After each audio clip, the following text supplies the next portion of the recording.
오늘 우리에게 주시는 하나님의 말씀은 누가복음 15장 11절부터 24절까지 말씀입니다. 신약성경 121쪽에 있습니다. 하나님의 말씀을 받들어 읽겠습니다. 또 이르시되 어떤 사람에게 두 아들이 있는데 그 둘째가 아버지에게 말하되 아버지여 재산 중에서 내게 돌아올 분깃을 내게 주소서 하는지라.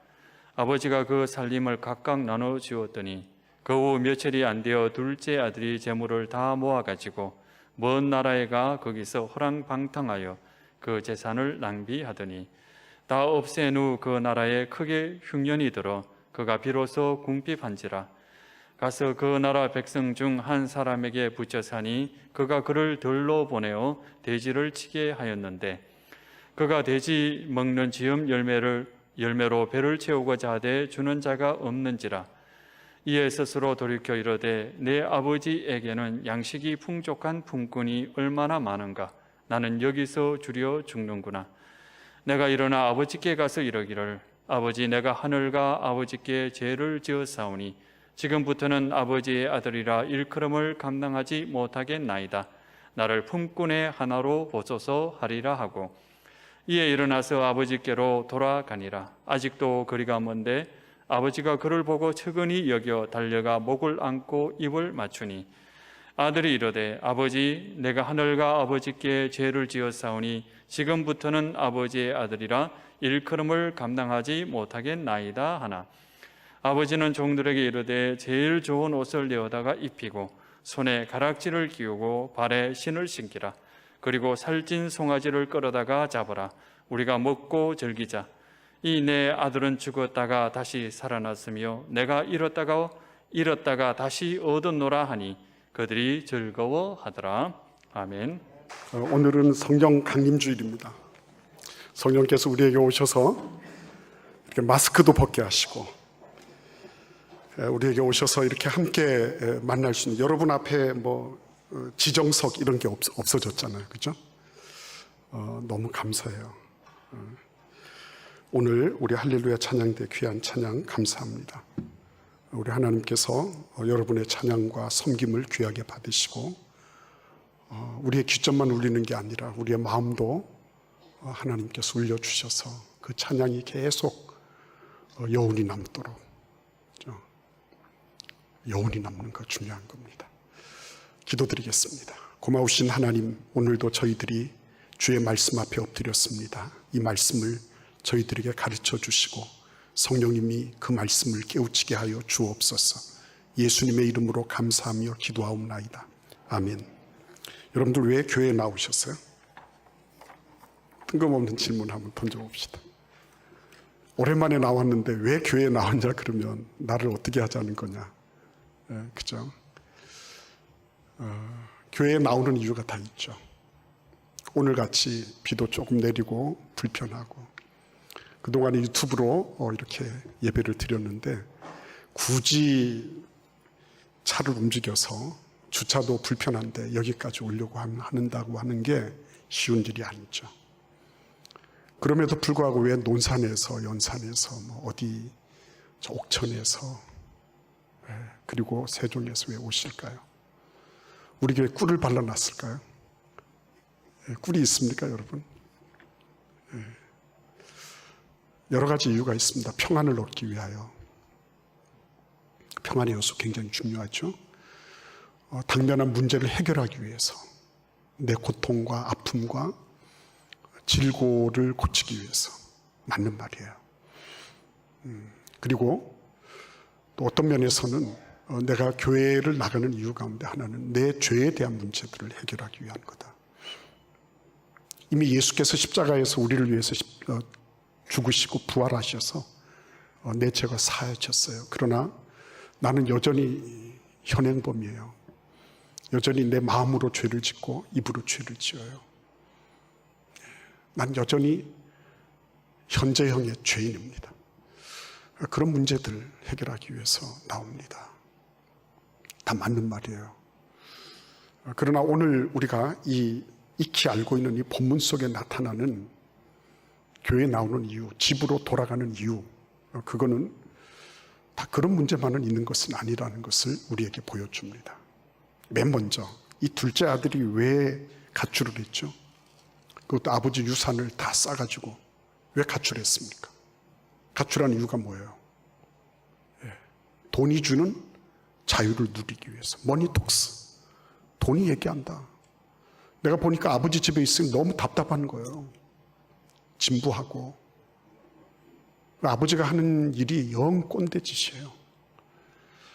그리고 이 둘째 아들에게 인색한 거예요. 그래서 호시탐탐 노리다가 어느 날 용기를 내서 아버지한테 술김에 얘기를 했는지, 아버지 나한테 돌아갈 분깃을 주십시오. 성경은 그렇게 점잖게 얘기하고 있지만 사실은 아버지 돌아가시고 난 다음에 나한테 유산으로 물려줄 것 주세요, 이런 거거든요. 근데 아버지는 참 보면 아버지가 여기에서 나타나는 아버지는 아들 바보였어요. 그래서 그 아들의 요구를 그대로 들어줍니다. 이 아들은 아버지가 물려준 그 유산을 정리하느라고 며칠 있었던 거지, 다 정리된 다음에 싹 사가지고 먼 나라로 갔죠. 그래서 거기에서 어떻게 합니까? 다들 유흥비로 탕진하는 거죠. 근데 유흥비로 탕진했다는 그 말이 다 맞을까? 우리는 행간을 읽을 수 있잖아요. 그죠? 행간을 읽어보면 이 아들이 나름 직장도 구하고 나름 돼지우리에 가서 양도업자 그 조합에 들어가서 어떤 일을 하고 하는 걸 보면 이 아들이 그 유흥비로 다 탕진하고 자기 형이 얘기한 것처럼 창녀와 더불어서 아버지 가산을 삼켜버렸다 할 정도로 무모한 짓을 한 건 아닌 것 같아요. 아마도 투자도 하고 주식 투자, 채권 투자 이런 것도 하고 코인 같은 것도 했을지도 모르죠. 근데 참 일이 안 되려고 하니까 판판이 다 깨지고 해서 나중에는 마침내 양돈 조합까지 오게 된 거죠. 여러분, 이런 장면들을 가만히 보면 이거는 특별한 케이스라고 생각하실지 모르지만 그렇지 않아요. 세상은 늘 뭐를 하죠? 돈이 최고다. 네가 일단 있어야지 사람 행세한다. 그래야지 뭔가도 할 수 있다. 이렇게 얘기를 합니다. 그 말은 우리에게 있어서 현실적으로 굉장히 설득력이 있어요. 그리고 그런 부분을 싫어하는 사람은 없습니다. 문제는 그것이 가지고 있는, 돈이 가지고 있는 한계성을 모르는 거죠. 돈은 좋은 것입니다. 저도 돈이 있는 게 좋아요. 그러나 돈이 있는 것이 좋다고 하는 것에서 끝나는 게 아니라 그것이 무한 권력을 가지고 심지어는 절대 권력을 가지고 휘두르도록 내비두고 있다면 그거는 문제죠. 이 아들은 이 세상이 속살거리는 소리, 야 너도 돈만 있으면 자유롭게 살 수 있어. 모든 것들을 다 할 수 있어. 네 마음대로 할 수 있어. 주변에 수많은 사람들이 몰려들고 좋아라 하고 비위 맞춰주고, 그리고 쾌락은 쾌락대로 누리고 여가는 여가대로 그는 선용하는 것처럼 보였어요. 근데 결과는 뭐였죠? 나락으로 떨어지는 거였습니다. 그래서 돼지우리의 상황을 한번 생각을 해보십시오. 돼지우리가 어떻게 됐을까요? 그 돼지우리 속에 있는 돼지들은 이 사람이 관리인으로 등장한 게 매우 기분 나쁜 거예요. 이 사람이 자기가 지금 망해가지고 도움을 줄 수 있는 사람을 찾다가 여기까지 온 거 아닙니까? 사람이 없습니다. 사람들에게 별로 환영받지 못하는 존재가 돼버렸어요. 돈이 없다고 그런 건 아닙니다. 근데 나중에는 돼지들한테도 환영을 받지 못하는 그런 인생이 됐어요. 왜요? 돼지 먹는 사료를 먹어야 할 정도로 그는 정말 경제적으로 형편없는 삶을 살아가는 거예요. 이 아들이 가지고 있는 생각들 또 하나는 뭐예요? 이 아들이 집으로 돌아가게 하는 결정적인 이유는 자기 아버지 집에 있는 품꾼들의 문제였습니다. 품꾼들은 자기들보다 잘 먹고 잘 살거든요. 자기보다. 품꾼은 적어도 돼지 사료하고 돼지들 틈바구니에서 다툴 필요가 없는 거죠. 비교하는 겁니다. 그러니까 이 아들은 철저하게 아버지 집에 있지만 세상적인 가치관을 가지고 있었던 거예요. 그리고 아버지 집으로 돌아갈 때 뭐라고 얘기합니까? 아버지한테 가서 자기가 얘기할 시나리오를 작성하죠. 아버지, 나는 하늘과 아버지께 죄를 지었사오니 나를 이제는 아들로 여기지 마시고 품꾼의 하나로 여겨주십시오. 이렇게 얘기합니다. 그 말은 굉장히 겸손해 보이고 염치를 아는 것처럼 보여요. 그러나 사실은 뭐죠? 세상의 가치관이죠. 세상은 늘 끌어내리죠. 자기에게 이익이 없는 한에는 절대로 높이지 않습니다. 나한테 이익이 있으니까 높이는 거예요. 당신 잘한다 하는 거예요. 나에게 이익이 되지 않으면 여지없이 끌어내리는 거죠. 세상은 늘 그렇습니다. 비교하게 만들고 자기를 비하하게 만들고, 그리고 얼마만큼 소유를 하고 있느냐는 것이 너의 모든 것을 증거한다고 얘기합니다. 속은 거예요. 속았습니다. 아버지 집으로 돌아간다는 것은 더 이상 속지 않겠다는 거예요. 세상의 가치관에 더 이상 매몰되지 않겠다는 거예요. 이 세상에 얼마만큼 많이 쥐고 있느냐, 내가 이 세상에서 얼마만큼 비교 우위에 있느냐, 그리고 내가 얼마만큼 사람들 사이에서 인정받느냐, 그러한 세상의 속살거림에 내가 더 이상 속아 넘어가지 않겠다, 그 얘기예요. 아버지 집으로 온다. 이 자리에 오신 여러분들은 적어도 물질이 답니다. 나에게 물질을 벼락같이 내려주십시오. 내가 돈벼락을 맞고 죽는 한이 있더라도 나는 그게 좋습니다. 이렇게 말씀하는 분이 혹시 다른 동네에 있을지 모르지만 이 동네에는 없어요. 물질이 가지고 있는 한계성을 아니까, 그리고 그것 때문에 나타나는 얼마나 엄청난 폐해들이 있는지를 아니까, 그리고 상대적인 그런 평가에 의해서 오르락내리락 하잖아요. 인간의 평가가 그렇게 상대적인 것입니까? 상대적이어야 합니까? 그리고는 철저하게 자기를 비하하는, 네가 한 게 뭐냐는 거죠. 늘 열패의식에 시달리죠. 열등의식에. 그거를 이제는 걷어치우겠다는 거예요. 그것과 결별하겠다는 겁니다. 그래서 이 아들은 남루한 옷차림, 돼지 우리에서 구르면서 그 짠내나는 그죠? 그런 몸을 가지고 얼마나 짖지 못했을까요? 그래서 아마도 다들 지나가면 다들 인상을 찌푸리면서 저거 누구야 저거, 이렇게 말할 정도로 그런 몸을 하고 지금 아버지께로 오는 겁니다. 우리가 이 장면을 절대로 놓쳐서는 안 돼요. 우리 같이 한번 19절과 20절을 쭉 같이 읽어보겠습니다. 같이 읽겠습니다. 지금부터는 아버지의 아들이라 일컬음을 감당하지 못하겠나이다. 나를 품꾼의 하나로 보소서 하리라 하고 이에 일어나서 아버지께로 돌아가니라. 아직도 거리가 먼데 아버지가 그를 보고 측은히 여겨 달려가 목을 안고 입을 맞추니.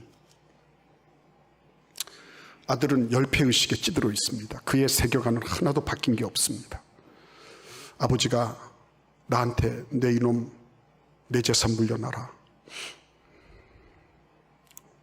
그거 다시 토해내라, 이 나쁜 X야, 이렇게 하실 거라고 생각하는 거죠. 그러니까 아들은 아버지 집에 있어도 여전히 그는 세상에 있었던 사람이에요. 아버지에 있었을 아버지 집에서 나갔기 때문에 탕자가 아니에요. 그는 아버지 집에 있으면서도 탕자였습니다. 왜요? 그의 의식과 그의 멘탈이 여전히 세속적이었기 때문이에요. 그래서 이런 소리를 읊조리면서, 대사를 읊조리면서 아버지께로 갔습니다. 아버지께로 돌아가니라. 속았구나. 그 결혼 예식할 때 결혼 행진곡이 속았구나 속았구나 그렇다면서요. 그죠? 속았구나 속았구나. 요즘에는 그래서 그거 잘 안 하더라고요. 로헨그린 행진곡 그거 잘 안 하더라고요. 근데 아버지께로 돌아가는 이 아들에게는 환대가 기다리고 있었어요. 환대. 돈 있을 때, 권력 있을 때, 힘 있을 때, 잘 나갈 때 옆에서 우수수하게 붙어 있었던 그 사람들 다 떠나가고, 나중에는 자기를 눈치 보면서 사료를 서로 다투어야 되는 돼지들 틈바구니에 있는, 인간적으로는 더 이상 받아들여지지 않는 그 사람을 아버지는 기다리고 있었던 거예요. 아버지가 아직 거리가 먼데 아들 녀석이 있는 걸 보면서요, 아버지가 어떻게 했다 그랬어요? 그를 보고 측은히 여겨 달려갔다 그랬습니다. 달려갔다. 아버지가 그를 보고 측은히 여겨 달려갔습니다.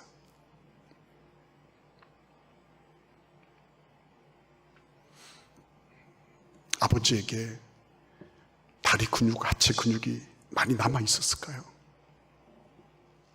다름질 칠 만한 그런 평소의 유연성 운동이나 근력 운동이 돼 있었을까요? 그건 모르겠어요.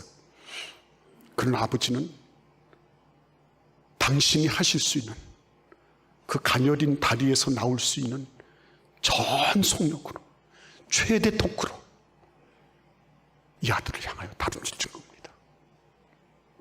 돼지들도 피하는데, 사람들도 널 모르겠다 그러는데, 아버지는 그 녀석을 기다리고 있었던 거예요.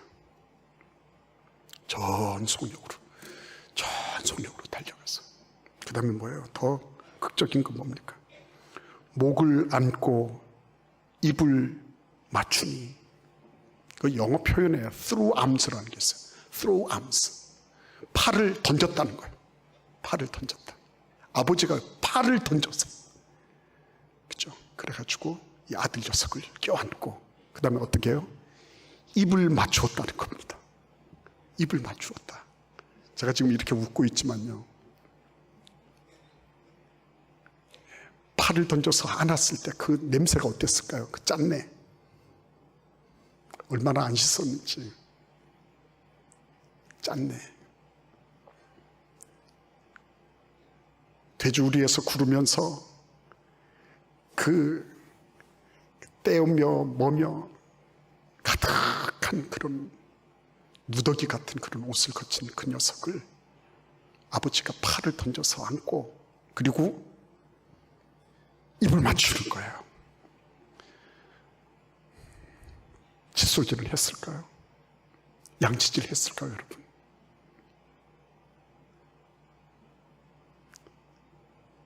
그러니까 아버지는, 제가 봐서는요, 이 아버지는 거의 실성 상태라고 봐야 돼요.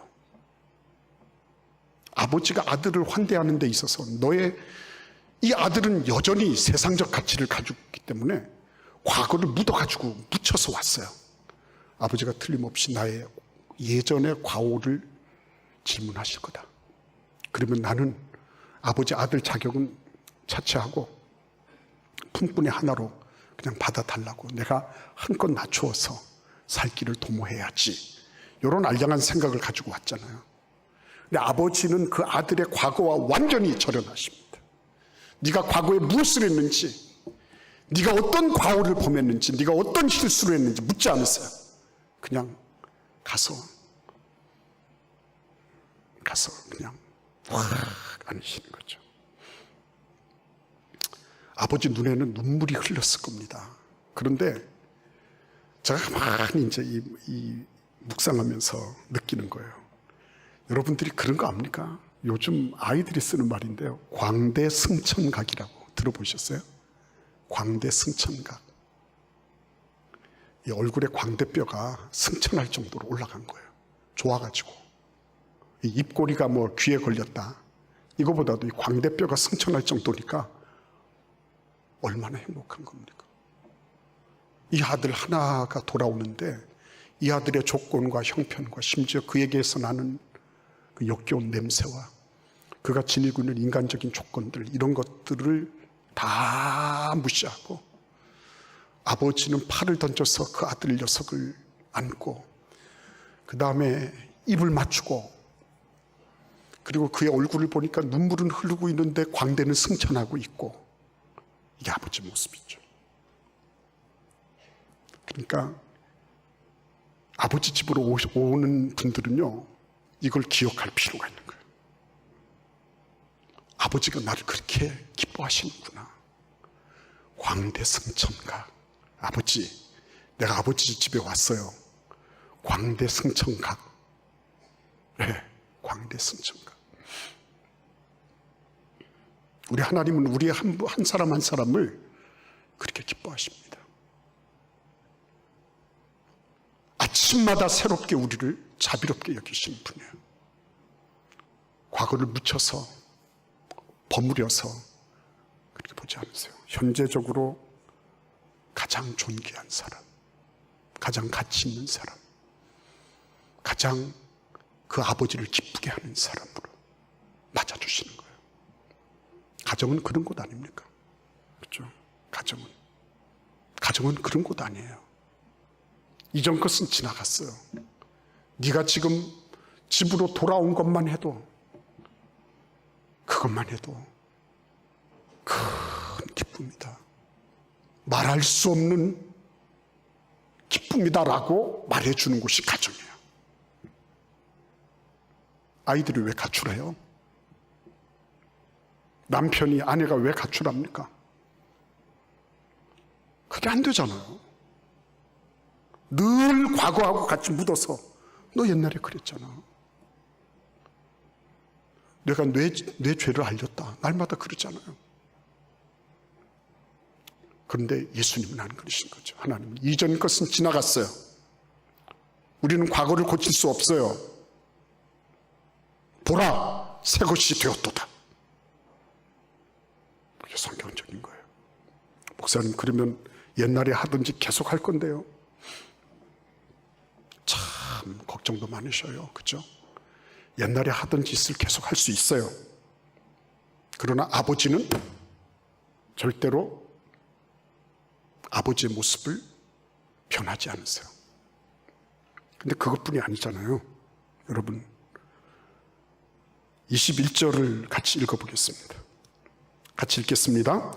아들이 이르되 아버지, 내가 하늘과 아버지께 죄를 지었사오니 지금부터는 아버지의 아들이라 일컬음을 감당하지 못하겠나이다.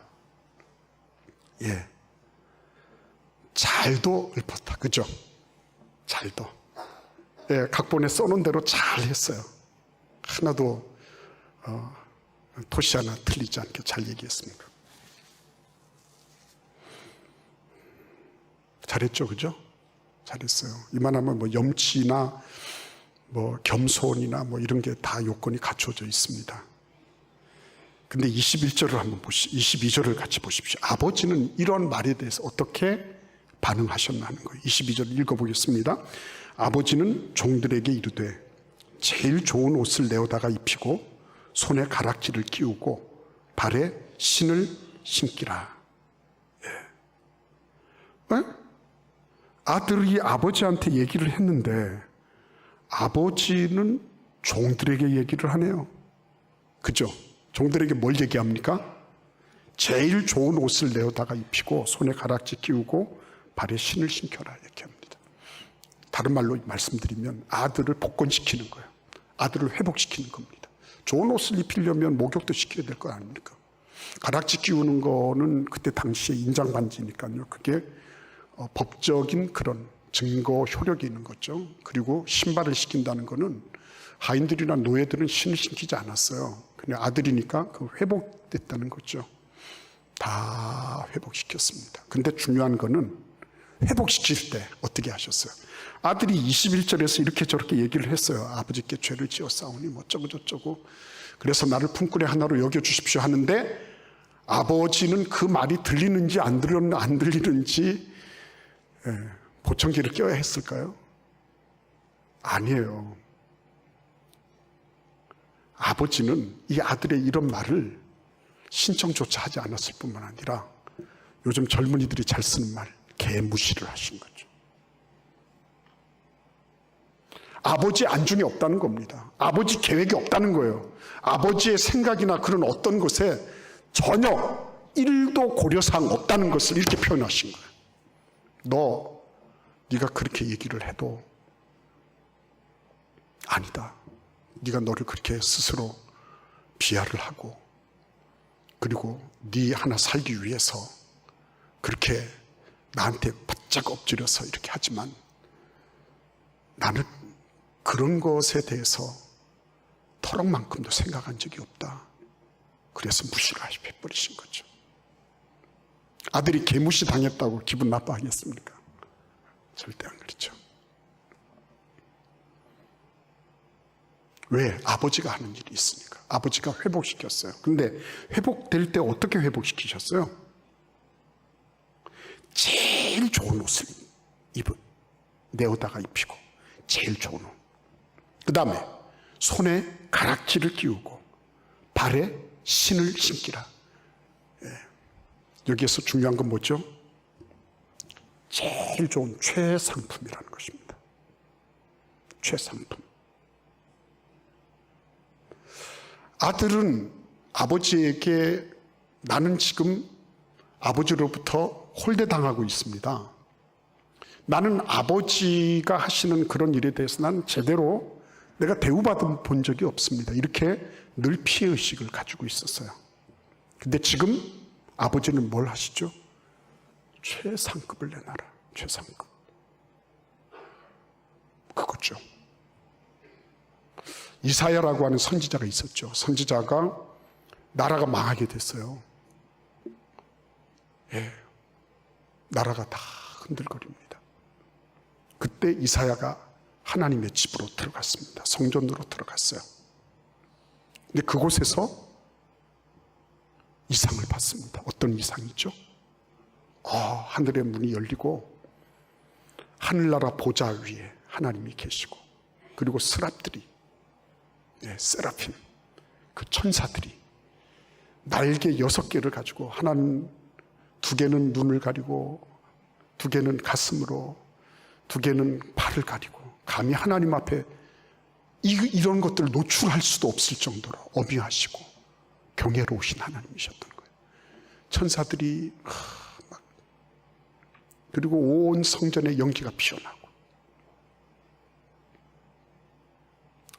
그 최고의 절정을 본 거죠. 최고의 절정. 하나님이 최고의 절정을 보여주셨습니다. 변화산상에서도 마찬가지였어요.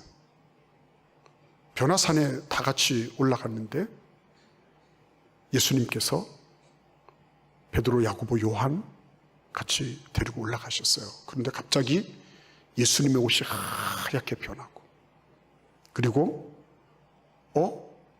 엘리야도 나타나고 모세도 나타나고 모세는 율법을 대표하는 그리고 엘리야는 선지자를 대표하는 대표주자예요. 예수님께서 이 모세와 엘리야를 만나서 대담을 나누시고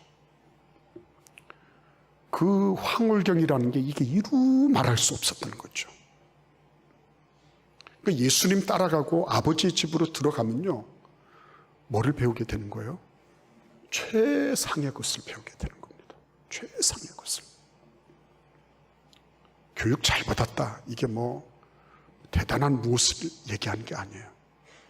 교육을 잘 받으면 최고의 것이 무엇인지를 아는 겁니다. 최고의 것을 알고 나면 차 상위에 있는 것들은 별로 그렇게 중요하게 여겨지지 않아요.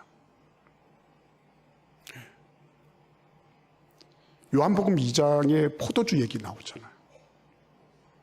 근데 그 포도주 얘기에서 중요한 게 뭐죠? 예수님이 물로 만들어주신 포도주를 맛본 사람들이 어떻게 됐습니까? 그 전에 그 주인장이 만들어 놓은 포도주를 먹고 꽐라대던 사람들. 그래서 이제 더 이상 이제 혀도 알딸딸하고 얼굴도 불가해가지고서 이제는 거의 뭐 취기가 올라서 어떻게 할 수 없는 그런 상황. 근데 예수님이 만들어주신 그 물로 만든 포도주, 그걸 먹고 나서 어떻게 됐죠? 미각세포들이 다 살아난 거예요. 미각세포들이. 그거를 맛본 사람들이 이거 어디서 나왔어? 이렇게 했거든요. 이게 무슨 얘기예요? 이 사람들 걱정거려요. 제가 천국 가면 한번 알아볼 거예요. 이 사람들이 그 다음에 포도주를 어떻게 마셨는지 궁금해요. 포도주 마셔도요, 예수님 만들어주신 그 물로 만든 포도주 때문에, 포도주는 그거는 마셔도 마시긴 마시겠지만 그게 그닥 막 이러진 않았을 것 같아요.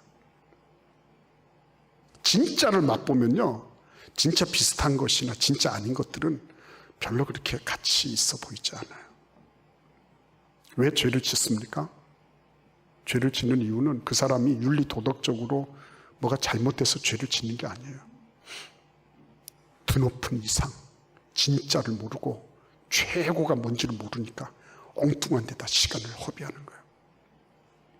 우리 아이들이 어떻게 잘 자라냐, 공부 잘하는 거 필요한 거예요. 그러나 우리 아이들이 잘 자라는 길, 그거는 우리 아이들에게 최고의 것들을 주는 거예요. 그러니까 여러분, 유럽의 귀족들이 17세기, 18세기 그랜 투어라고 하는 거 했잖아요. 가정교사 끼워가지고 유럽의 선진지를 견학하도록 했어요. 애들이 그런 거 보고 최고가 뭔지를 알아라고. 근데 하나님은 최고의 교육으로 끝나는 분이 아닙니다. 최상의 신앙을 주시는 분이에요. 최상의 선물. 그게 뭡니까? 영원한 생명. 영혼을 주시는 분이거든요. 영혼을 주시기 때문에요, 그거를 받아 누리고 나면 그 다음에는 뭐가 있어요? 조금 있으면 편리하고 없으면 불편하고 그런 거예요. 없어서 죽겠다고 이럴 일도 없고요. 그러니까 감옥에서도, 감방 안에서도 사도 바울이 찬송 부르는 이유가 어디에 있습니까? 네. 안에 벌써 하나님의 나라, 천국이 있기 때문에 그런 거예요. 내가 억울해 죽겠다, 내가 이것 때문에 못 살겠다, 내가 이렇게 일을 했는데 하나님은 어디 계시냐, 이런 소리 안 해요. 왜냐하면 이미 하나님의 나라를 맛봤잖아요. 맛보고 나면 그 다음에는 조금 환경이 좀 좋든지 나쁘든지 이런 것들 때문에 일이 일비하지 않아요. 그럴 필요도 없고, 주시면 주시는 대로 받는 거고, 없으면 없는 대로 그냥 견디며 사는 거예요. 그것 때문에 막 행복하다, 불행하다, 내 조건이 왜 이러냐, 내 인생이, 내 팔자가 왜 이래, 이런 소리 안 하게 돼 있어요. 그러니까 이 아들에게 아버지는 최상의 것이 무엇인지를 보여줍니다. 아들은 아버지의 품꾼 하나 정도로 자기를 비하하고 갔어요. 근데 아버지는 환영식을 베풀어 준 것 정도가 아니고 그를 복권시켜주는 것으로 끝난 것이 아니라 그에게 뭘 주세요? 최상의 것을 주시는 거예요. 왜 교회 다닙니까? 평안하고 문제 해결받고 기도 응답받고 병 고치고 다 좋아요. 그러나 하나님이 원하시는 거예요. 최고의 것을 봐라. 말씀 안에서 최상의 것이 무엇인지 봐라. 그거죠. 그거 알고 나면 세상이 어떻게 하든지, 그래, 그게 세상이야. 세상 때문에 이렇게 엎어질 이유도 없고, 세상이 나를 몰라준다고 해서 분풀이를 할 이유도 없고, 그냥, 왜? 하나님이 나를 알고 계시잖아요. 내 안에 영원한 생명이 있잖아요. 내 안에 하나님의 모든 생명력이 다 함께 있는데 까짓거 그거 괜찮은 거예요.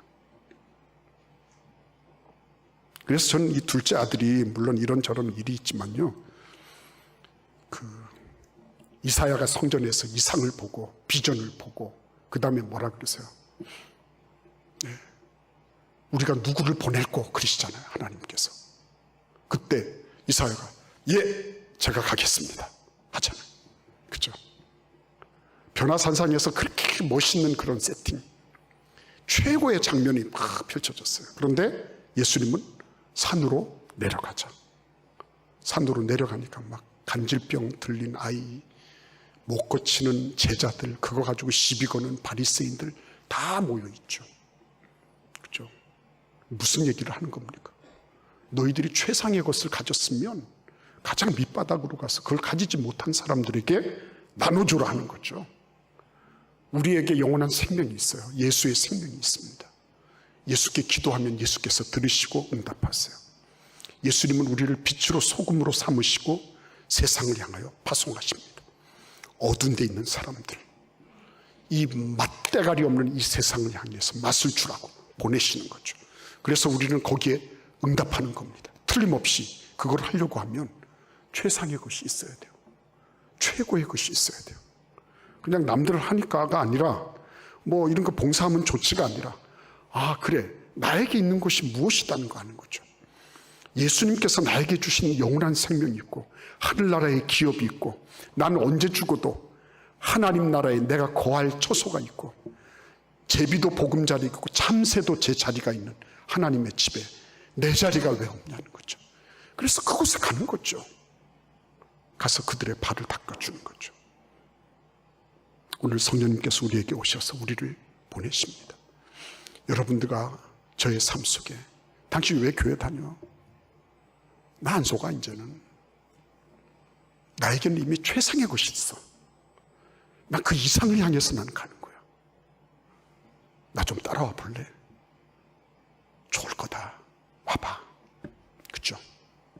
이런 확신과 믿음 가지는 그런 축복이 있기를 기원합니다. 기도하겠습니다. 고마우신 주님, 우리에게 최상의 것을 주시려고 이 땅에 오신 예수님을 찬송합니다. 그 최상의 것을 받은 우리들이 그것을 받지 못한 이들에게 나아가는 그런 은혜와 축복이 우리 모두에게 있게 하여 주옵소서. 예수님의 이름으로 축복하며 기도하옵나이다. 아멘.